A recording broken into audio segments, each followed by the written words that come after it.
I've said this before. I have a 4.5-year-old daughter, and so I'm a parent of a daughter. I'm the parent of a little girl, and I don't know what it's like to parent a son, a boy,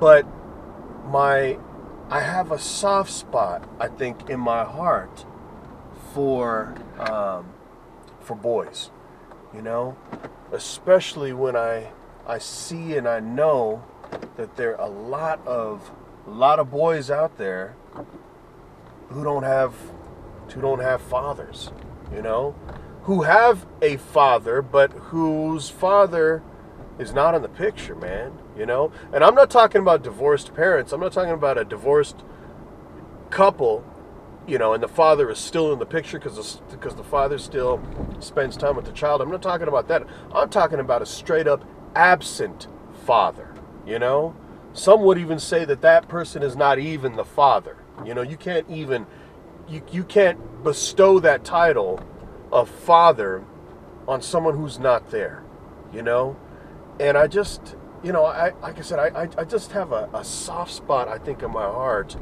for boys, for young men even, who are growing up without that positive male role model, at least at the home. And they almost have to find that positive male role model somewhere else. Maybe it's a mentor. Maybe it's someone at their place of worship. Maybe it's someone at their work. Maybe it's someone at school. I mean, wherever it may be, they have to find that positive male role model somewhere. Sometimes they don't even find it. I think that I just have, like I said, a real soft spot in my heart for boys and young men. And it makes me think about men like myself who may not have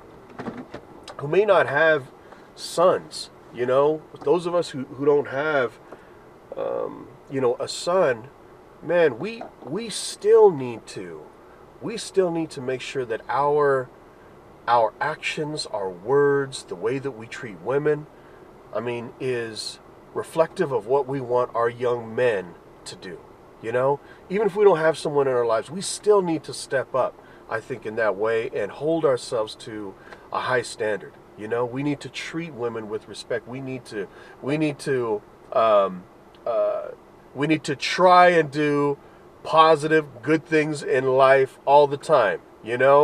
We need to not try and lie. We not try and steal, not try and rob, not get into these negative things in life, and I mean, some of this is just like, well, duh, yeah, you're right. But I don't think it sinks in to a lot of men that their actions are speaking to our young men.